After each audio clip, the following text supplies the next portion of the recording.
Welcome students to the YouTube channel of Learning, and this is your Daniel sir back with another video on the flash course series.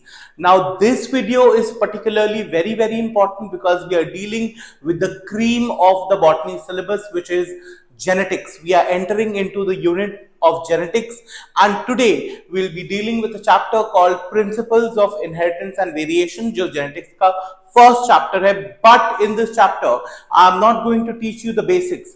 I am not going to teach you what is monohybrid dihybrid cross. I am not going to teach you who was rather Mendel, है ना. Mendel के मरने के बाद का कहानी शुरू करते हैं, which is very important for NEET point of view and for your school exam point of view as well. We are talking about post Mendelian genetics. चलिए जल्दी से आइए देखते हैं पोस्ट मेंडेलियन जेनेटिक्स में आज हम लोग क्या क्या सीखने वाले हैं. Post Mendelian genetics, Mendel died in 1884, है ना. Mendel died in 1884. 16 साल के बाद 1900 में उनका वर्क को रीडिस्कवर किया गया और उसके बाद और फर्दर एक्सपेरिमेंटेशंस हुआ किसके ऊपर, जेनेटिक्स के ऊपर, है ना. और ये 5 चीज के बारे में जानकारी हासिल हुआ: incomplete dominance, codominance, multiple allelism, pleiotropy और पॉलीजेनिक इनहेरिटेंस, है ना. तो हम लोग देखेंगे और ये सीखेंगे कि मेंडलिज्म से, मेंडल का दोनों लॉज से कैसे करके डिफरेंट होता है. चलिए सबसे पहले सीखते हैं हम लोग इनकम्प्लीट डोमिनेंस. देखो हम लोग क्या सीखे थे कि मेंडल के लॉज में capital tea was completely dominant over small T, है ना. तो कैपिटल टी और स्मॉल टी जहां पे रहते थे वहां पे कैपिटल टी का इफेक्ट हम लोग को दिखता था, स्मॉल टी का इफेक्ट हम लोग को नहीं दिखता था. लेकिन ऐसा कुछ नहीं होता है इनकम्प्लीट डोमिनेंस में. सबसे पहले इनकम्प्लीट डोमिनेंस हम लोग कौन सा प्लांट्स में देखते हैं? Number 1, we see it in DAS. देखो कभी भी मिस्टेक नहीं करोगे अगर ये निमोनिक याद रखोगे, DAS, दास, है ना. तो डॉग फ्लावर, एंटरहाइनम मेजर्स और स्नैपड्रैगन, ये एक ही प्लांट का अलग अलग नाम है, बीच में वो antirrhinum majus is the scientific name. Similarly ये एक प्लांट में देखा जाता है और सेकंड प्लांट में जो देखा जाता है उसको हम लोग बोलते हैं 4 o'clock फ्लावर या 4 o'clock प्लांट या फिर मिराबिलिस जलापा.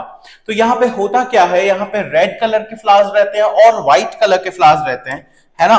जब रेड और व्हाइट फ्लावर्स को एक दूसरे के साथ क्रॉस किया जाता है, राइट, तो हम लोग का प्रिडिक्शन ये था कि हम लोग को रेड फ्लावर्स ही मिलेगा because capital R small R. लेकिन देखने को मिला कि एक नया फिनोटाइप जनरेट होता है which is not resembling any of the parent, है ना. ना तो डोमिनेंट पेरेंट को हम रिजेंबल कर रहे हैं विच इज रेड, ना तो हम रिसेसिव पेरेंट को रिजेंबल कर रहे हैं विच इज व्हाइट.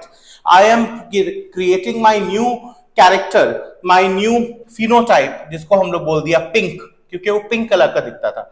अब जब पिंक कलर का सेल्फिंग किए हम लोग, राइट, तो हम लोग को F2 में क्या मिला? एक red plant capital R, 2 pink plant capital R small R और एक व्हाइट प्लांट.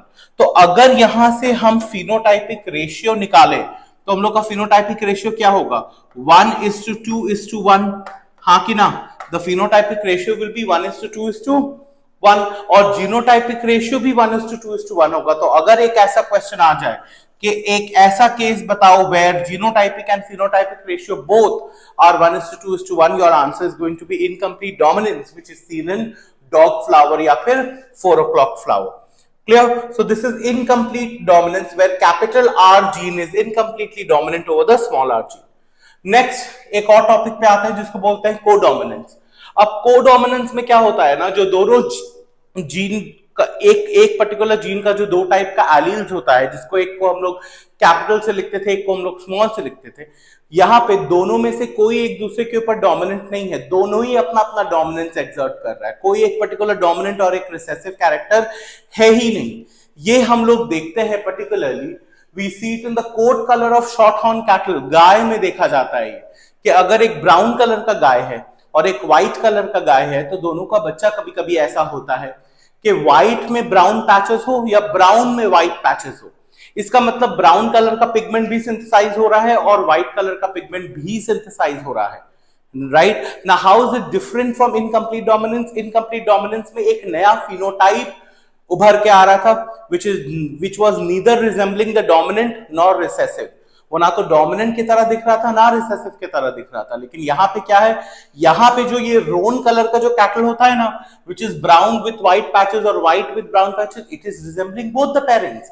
ये कोई नया फिनोटाइप उभर के नहीं आ रहा है, राइट। यहाँ पे it is just a mixture of both the parents. तो ये दोनों पेरेंट्स की तरह रिजेंबल कर रहा है। इनकम्प्लीट डोमिनेंस में कोई भी पेरेंट की तरह रिजेंबल नहीं कर रहा था, यहाँ पे दोनों पेरेंट की तरह रिजेंबल कर रहा है। क्लियर है? चलो जल्दी से तीसरा वाला में आते हैं। The third one is called multiple allelism. Now multiple allelism basically is a phenomenon. देखो जनरली एक जीन का दो एलील्स होता है ना, कैपिटल टी स्मॉल टी ब्ला ब्ला, राइट। यहां पे एक ऐसा फिनोमेनन है जहां पे एक जीन का मोर देन टू एलील्स होता है। जैसे कि यहाँ पे ये ह्यूमन बींग्स का ब्लड ग्रुप में देखा जाता है, तो ह्यूमन बींग्स का ब्लड ग्रुप का जो जीन होता है उसको बोलते हैं आई जीन, और उसका तीन तीन एलील होता है, आई ए, आई बी या आई जीरो। इसको स्मॉल आई से भी दिखाते हैं। लेकिन स्टूडेंट्स याद रखना, मल्टीपल एलिलिज्म तो पढ़ रहे हैं, राइट, कि गिवन पॉपुलेशन में इस पर्टिकुलर जीन का more than two types of alleles होता है, बट एट अ टाइम एक ह्यूमन बीइंग में, जैसे कि for me I am blood group B positive और बी है ना, तो एट अ टाइम मेरे में सिर्फ दो ही एलील प्रेजेंट रहेगा। पूरे गिवन पॉपुलेशन में मेरा बहुत ज्यादा रहेगा, मतलब दो से ज्यादा रहेगा टोटल, लेकिन eight a time human being में दो ही रहेगा। ठीक है, जैसे कि फॉर एग्जांपल यहां पे देखिए, ये वाला जो पर्टिकुलरली एलील है I A, it is completely dominant with I zero. I B is completely dominant with I zero, but I A is codominant with I B. तो इसका मतलब ह्यूमन ब्लड ग्रुप में हम लोग मल्टीपल एलिलिज्म भी देखते हैं, राइट, पूरा का पूरा में, और हम लोग को-डोमिनेंस भी देखते हैं। तो जिसका ब्लड ग्रुप ए बी होता है, सिर्फ ब्लड ग्रुप ए बी, वो एग्जाम्पल किसका है? वो एग्जाम्पल है को-डोमिनेंस का, राइट। और ऑब्वियसली यहां पे मल्टीपल एलिलिज्म तो एग्जिबिट हो ही रहा है। तो ह्यूमन ब्लड ग्रुप का अगर फिनोटाइप्स के बारे में बात करें, that how many phenotypes are there in the human blood group? There are 4, है ना। We have blood group A, we have blood group B, we have blood group A B and we have blood group O. लेकिन अगर हम लोग genotypes के बारे में बात करें तो we have 6 different types of genotypes. कैसे करके भाई 6 है? देखो आइए, ब्लड ग्रुप ए का जो जीनोटाइप है, ब्लड ग्रुप ए का जो जीनोटाइप है वो दो तरीके से एग्जिबिट होता है, या तो आई ए होता है, या फिर क्या होता है, आई ए आई जीरो, है ना। दोनों ही केस में तो ब्लड ग्रुप ए रहेगा, because I A is completely dominant over I zero, है ना। बी में भी सिमिलरली क्या हो सकता है, आई बी प्योर वाला हो सकता है, या फिर क्या हो सकता है, I B I zero. Are we understanding, right. तो ब्लड ग्रुप ए का दो पॉसिबिलिटीज है जीनोटाइप्स का, ब्लड ग्रुप बी का भी दो पॉसिबिलिटीज है, लेकिन ए बी का सिर्फ एक ही पॉसिबिलिटी है। I told you they are codominant with each other, they are codominant with each other. और आई ओ तुम्हारा किसका है? इसका। तो ऑल टुगेदर 6 हुआ ना, राइट। ऑल टुगेदर कितना हुआ? 6 हुआ। ये 1, ये 2, 3, 4, 5, 6, इसलिए 6 डिफरेंट टाइप्स का जीनोटाइप्स होता है किसमें? ह्यूमन ब्लड ग्रुप में। तो human blood group is an example of multiple allelism as well as codominance. चलो आगे बढ़ते हैं।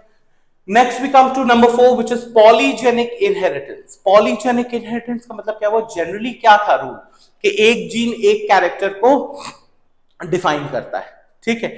यहां पे पॉलीजेनिक इनहेरिटेंस में क्या होता है कि more than one gene control a particular character. समझो, how is it different from multiple allelism? Multiple allelism में एक ही जीन था, बट वो एक जीन का दो से ज्यादा एलील था। यहां पे क्या है? यहां पे तो एक से ज्यादा ही ऑलरेडी जीन है, लेकिन हर एक जीन का दो दो एलील है। तो यहां पे देखो, when more than one gene control one character, example human colour. लेकिन याद रखना कि human colour is controlled by 3 genes, but each of the gene has 2 alleles, मतलब ऑल टुगेदर 6 एलील्स, है ना। लेकिन इसको मल्टीपल एलिलिज्म नहीं बोलेंगे, क्योंकि हर एक जीन का तो दो ही एलील है, इसीलिए it's not called multiple allelism, this is called polygenic inheritance, है ना, पॉलीजेनिक इनहेरिटेंस। अब यहां पे क्या होता है ना स्टूडेंट्स, यहां पे जो ये ह्यूमन स्किन कलर जैसे कि एक एग्जांपल है इसका, right, the effects are additive. Effects are additive का मतलब कि क्या होता है? I just explain it to you. जैसे फॉर एग्जांपल मैं लिख रहा हूं ए बी बी सी सी, ये सब कैपिटल है। हर एक capital allele will contribute to the formation of melanin. तो जितना ज्यादा कैपिटल लेटर्स उतना ज्यादा मेलेनिन, जितना कम कैपिटल लेटर्स मतलब उतना कम मेलेनिन। इसमें कोई डिपेंडेंट नहीं है कि वो बी से आ रहा है, ए से आ रहा है या सी से आ रहा है। I just tell you an example. मैं ऐसा लिखूं, देखो इसमें क्या है, सिर्फ ये स्मॉल है, राइट? या मैं ऐसा लिखूं, राइट? बात बराबर है, बात बराबर है, क्योंकि यहां भी मेरा 5 कैपिटल 1 स्मॉल है, यहां भी मेरा 5 कैपिटल 1 स्मॉल है, तो इससे कोई खास फर्क नहीं पड़ता, है ना? तो इसी हिसाब से इसका नंबर ऑफ फिनोटाइप्स कितना आता है? इसका नंबर ऑफ फिनोटाइप्स आता है 7। जैसे एक में तुम्हारा सारा का सारा कैपिटल्स, राइट? उसको हम लोग नेग्रो बोलते हैं, the darkest skin colour possible. और यहां पे क्या होता है, सब का सब स्मॉल, राइट? इसमें मेलानिन फॉर्म ही नहीं हो रहा है, अल्बाइनो, है ना? उसके बाद जिसमें 5 कैपिटल 1 स्मॉल रहता है उसको बोलते हैं वेरी डार्क। जिसमें 4 कैपिटल 2 स्मॉल रहता है, कोई भी 2 स्मॉल हो उसको बोलते हैं डार्क। 3 कैपिटल 3 स्मॉल हो इसको बोलते हैं मुलाटो या intermediate skin colour, right? 2 capital 4 small को बोलते हैं फेयर और 1 कैपिटल 5 स्मॉल को बोलते हैं वेरी फेयर, है ना? यहां पे इसका इफेक्ट क्या रहता है, एडिटिव। और यहां पे एनवायरनमेंट का भी बहुत बड़ा रोल होता है, इसको एनवायरमेंटल इफेक्ट भी बोलते हैं। क्लियर है? बात समझ में आ रहा है? Polygenic inheritance. चलो लास्ट में आ जाओ, लास्ट वाला इज कॉल्ड प्लियोट्रॉपी। प्लियोट्रॉपी का मतलब क्या होता है? देखो जनरली क्या होता था कि एक जीन एक कैरेक्टर को कंट्रोल करता है, यहां पे क्या होता है कि एक जीन इतना ही पावरफुल है कि वो मोर देन वन कैरेक्टर को कंट्रोल कर रहा है, right? Right, and the gene is called pleiotropic gene. Correct? Human beings में इसका एग्जाम्पल क्या होता है, एक पर्टिकुलर जीन होता है called phenylalanine hydroxylase gene, है ना? एक जीन जो एनकोड करता है एक एंजाइम को which is called phenylalanine hydroxylase, right? That gene is called as a pleiotropic gene. How is it? I will show to you. देखो, so एक जीन है which is called the phenylalanine hydroxylase enzyme वाला gene, उसको हम लोग बोल रहे हैं द प्लियोट्रॉपिक जीन। वो क्या करता है, वो कन्वर्ट करता है तुम्हारा फिनाइल एलानिन को इनटू टायरोसिन, राइट? ये वाला जीन। अगर कोई प्रॉब्लम आ गया इस पर्टिकुलर जीन में और इसका सिंथेसिस खत्म हो गया, ये जीन का सिंथेसिस अगर खत्म हो गया तो phenyl alanine will not be converted into tyrosine, phenyl alanine will be accumulated in our body, we will start suffering from a disease which is called PKU, phenylketonuria। फिनाइलकीटोन्यूरिया तो हम लोग के बॉडी में होगा ही, लेकिन उसके साथ साथ मेंटल रिटार्डेशन भी हो जाएगा और स्किन का डीपिगमेंटेशन, स्किन का पिगमेंटेशन इश्यूज भी हो जाएगा, है ना? तो हम लोग देख सकते हैं कि एक पर्टिकुलर जीन कितना सारा चीज को अफेक्ट कर सकता है, इसीलिए उस पर्टिकुलर जीन को हम लोग क्या बोले, प्लियोट्रॉपिक जीन। क्लियर है? Are we understanding? So these 5 topics were in short, it comes under the heading post-Mendelian genetics. इसके बाद हम लोग डेफिनेटली पेडिग्री एनालिसिस पढ़ेंगे, काफी सारा टॉपिक्स रखा हुआ है। लेकिन स्टूडेंट्स एक और चीज है, एनसीईआरटी में आप लोग कमेंट करके बताइए हमको कि यहाँ पे प्लियोट्रॉपी में एक और पी प्लांट का भी एक पर्टिकुलर टॉपिक है जो मैंने यहाँ पे एक्सप्लेन नहीं किया है, वो आप मुझे एक्सप्लेन करके बताइए कि वो क्या है, राइट? ऑब्वियसली अगर यहाँ पे कोई डाउट्स है या कुछ और टॉपिक्स के बारे में आपको वीडियोस चाहिए, you can comment in the comment box. We will be happy to oblige and help you as much as possible before your exams. Thank you so much. Keep learning.